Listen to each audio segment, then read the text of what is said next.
you had also talked with me a bunch about I don't know what the official term is, but like the way you guys did operations, like the way you were assigned to operations. And what you had said was you would have a main location, wherever location X is, and then you would get sent to other places. So it's like you have a home base, you do whatever espionage and spy shit work you do there, and then you get a call or a Morse code or however you people talk to each other, and you get on a flight or a bus or whatever, and you go to some other country.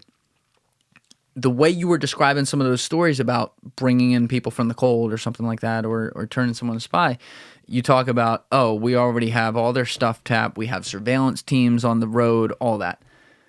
It seemed like, though, and maybe I'm just thinking of this the wrong way, but it seemed like in the past when you talked about all the different places you were getting sent to, sometimes very extremely dangerous places, like countries where they don't even let Americans in there.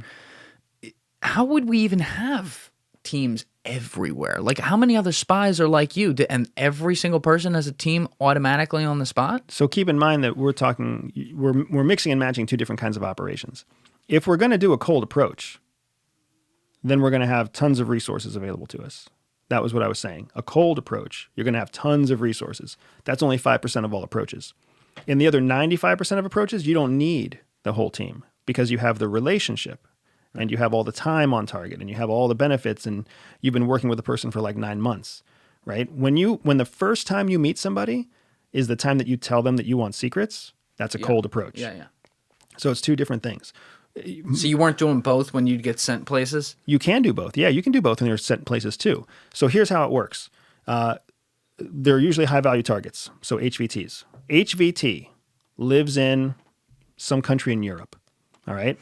That's where that HVT lives. That's where HVT does their business. There are teams of people who live in Europe, or there are teams of people that are sent to Europe to observe HVT. The surveillance teams surveil him, drones or satellites or UAVs surveil him, cell phones are tapped, collected by NSA, whatever else. Teams of people already assigned to HVT, but nobody's assigned to approach HVT. They're just assigned to observe HVT. So then, third country, some case officer is contacted and says, hey, we need you to run a cold approach to an HVT in their home country. So then that person gets on a plane and comes here, gets a full brief on HVT from the teams that have been observing HVT for the last 6 months, and then plans their approach and does the approach. That's why even if HVT does go to the local police and is like, hey, I was approached by a shady person who says his name was Julian Dorey. When the police go to look up Julian Dorey, there is no Julian Dorey. That was just a name that was given to the guy, given to the HVT in the meeting. Sure. The actual officer's name was something else, Alex Rodriguez. And Alex Rodriguez is the passport that takes him back to his home country, right? So there's no emergency evac, there's no nothing. This person has now met somebody named Julian who he'll never see again. And he's got to decide whether or not he trusts his life and his family's life to Julian, or whether he's going to take matters into his own hands. And then when he goes to try to turn in Julian to his boss, who he tells the whole story to, he's essentially imploding his own life, further making him even more vulnerable to when Julian finds him again in the next location where his boss sends him because he can't stay here. So I have questions popping into my head that I think are, some of them are on the line of like classified, unclassified. So just shoot down what you can if we come up on something like that. I'm just warning you. But like when you get sent to these countries, you had talked in the past about your wife was the targeter and you were the operator. So is it like literally a 50-50 type deal when CIA hires case officers, half of them are targeters, half of them are operators, and then the operators are the ones like you who are just called upon when they got to go somewhere all the time? No, it's not 50-50 at all. It's actually more like 90-10. Most of the people that CIA hires are operators. Got it. Very, very few are support, because one support person can basically create enough targets for 10 or 15 operators, right? So...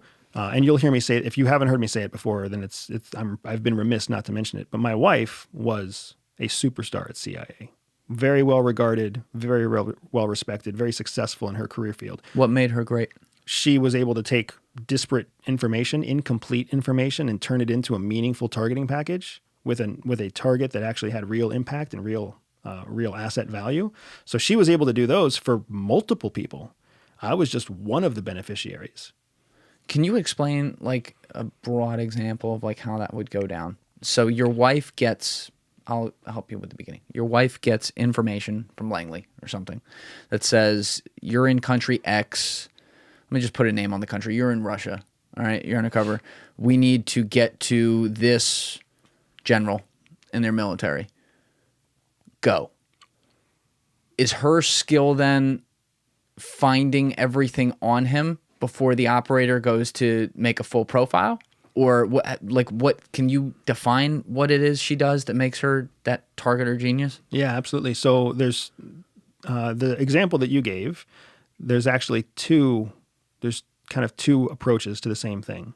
So you were saying there's a general in Russia that they want to get access to. Go. That's not, yes, that is a type of tasking that a targeter can get. And when a targeter gets a tasking like that, they'll go through their own classified training systems to know how to essentially reverse engineer that general's life, right? Because that general, if you think about it, is a human being. And what do we know about human beings?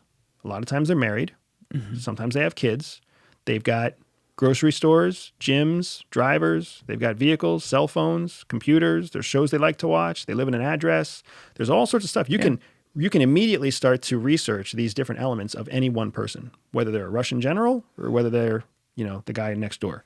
So a good targeter knows how to break that information out and then independently research each of those different arms, those tentacles, and then look for ways to cross-reference so that our case officer can meet that general at a gym, at the general's gym, even better, because that fits the general's normal pattern of life. But the second way to do it is that you can break down that general's entire life and then start to break down the people whose lives intersect with that general's lives, right? So now the general has a child that goes to a school, and that child is best friends with Gus. And Gus has a mom and dad who do this other thing. So let's get a case officer to talk to Gus's mom and dad. So your wife was good at finding those kind of connections. Got it. But where she really got to be super powerful, the reason that she had the reputation she had was because Langley would tell her, we need you to find this general. Well, she would find a way to approach that general, but then she would also find 3 or 4 other people who had the same kind of access that general had, and possibly an easier way to get to them. And she's never the person going out and doing it. She's just planning it. Because she, very different than me, she's an introvert, right? She doesn't like to be in front of people. She likes to be in a small, confined cubicle, working for long hours, being left alone until she has her eureka moment. And she's like, I found it, right? The missing link that connects this whole thing together. For me, I would fall asleep. You put me in a cubicle that's warm and cozy and you tell me, come back when you have a eureka moment. Like, I'm going to fall asleep. I'm not going to have a eureka moment. I'm going to take a nap. Yeah, you need action. Yeah, I need to be doing something. Exactly right. She's the person who finds something to do. But you also, this entire time, and this applies to your wife too, but I'm just thinking from the operator's perspective more because you're in the middle of the field all the time. You don't have diplomatic immunity or anything when you're doing this. You're deniable. You're this spy in the middle of these dangerous places. So you talked about a while ago, one of the very first things they teach you is we teach you how to break all the rules here.